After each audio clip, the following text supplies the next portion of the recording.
Took me 5 minutes to realize I didn't even click the record button. Sorry. Hi, everyone. This is clearly what you come for the bloopers to remain in the show. I'm really happy right now, even though I have to repeat this all again, so, it's okay. Second shot. Why am I happy? I just saw a film, because I'm the movie and TV guy, and on this show, movies and TV is what we do here.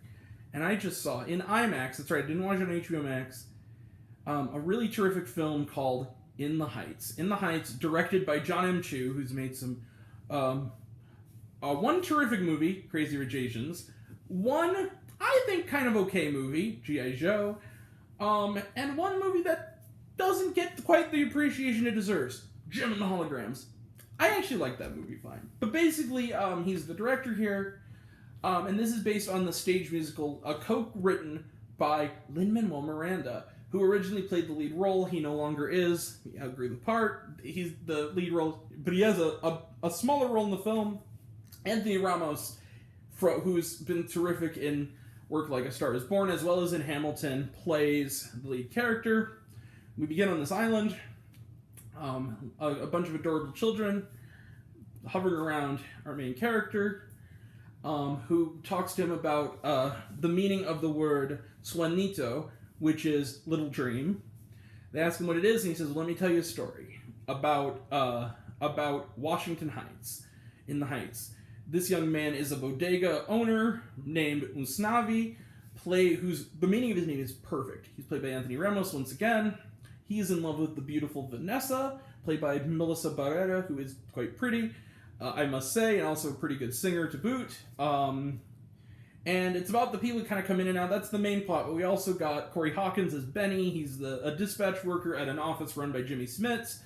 A big event in the neighborhood is that Jimmy Smits' daughter, Nina, played by Leslie Grace, is returning to town after her first year at Stanford. And she and Benny are high school sweethearts. And then we also have people like Lin-Manuel Miranda as the guy, he's known as Mr. Paragua, where he has a little stand, like a cart, where he sells Paragua, which I guess is, as far as I can gather with my limited knowledge of Spanish, it's like a snow cone, Italian ice, that kind of deal. And he's in a rivalry with Christopher Jackson as Mr.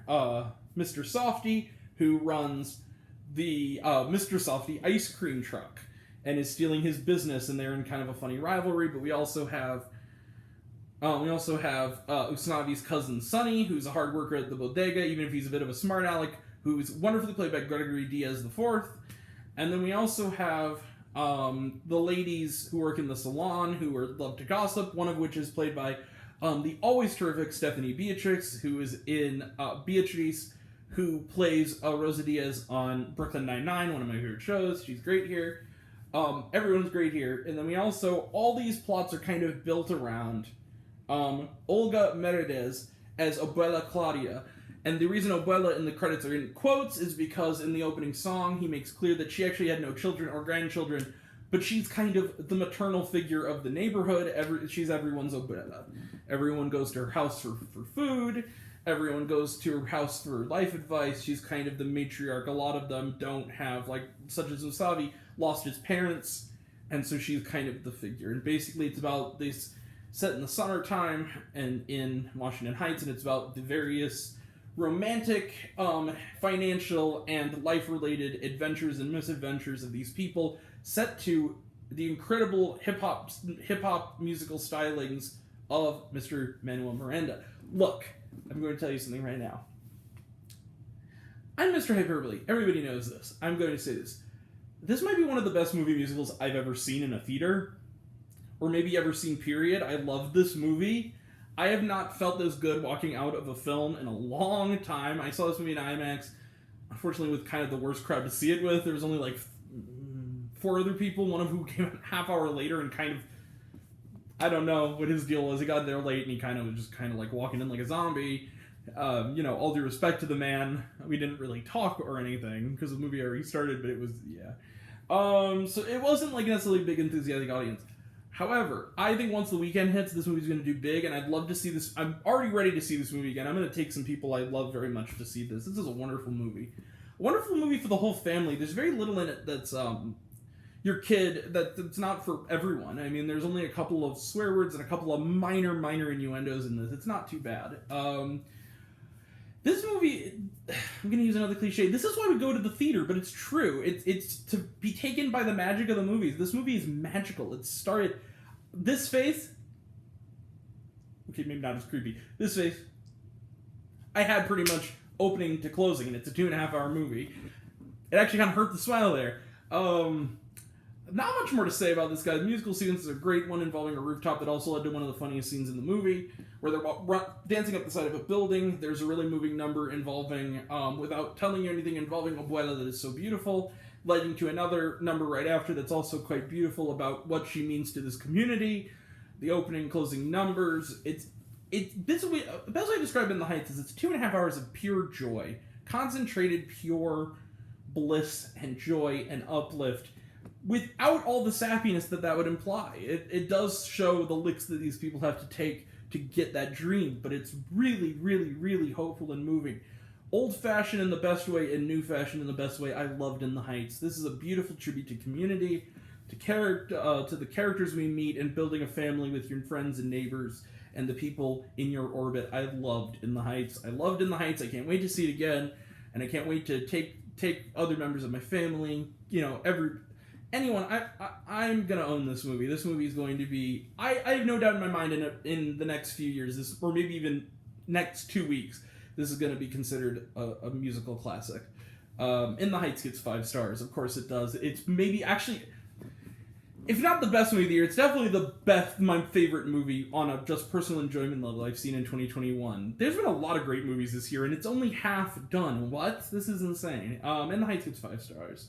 Alright, let's close the book on it. Don't see this on it. I'll say this. Don't see this on HBO Max. Go watch this in the theater. Go see it in IMAX. It's really... The sound and the picture, it's amazing. So, John Chu has upped the ante, if anything, even from the crazy, excellent filmmaking of Crazy Rich Asians. This is beautiful. Alright.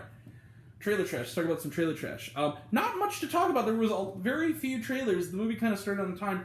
But it was kind of trailers and a little extra something, which I want to talk about. Not to make a long story short, just a little extra something. So, let's see, what were the trailers? A lot of them were not... F9, it was that quick little one.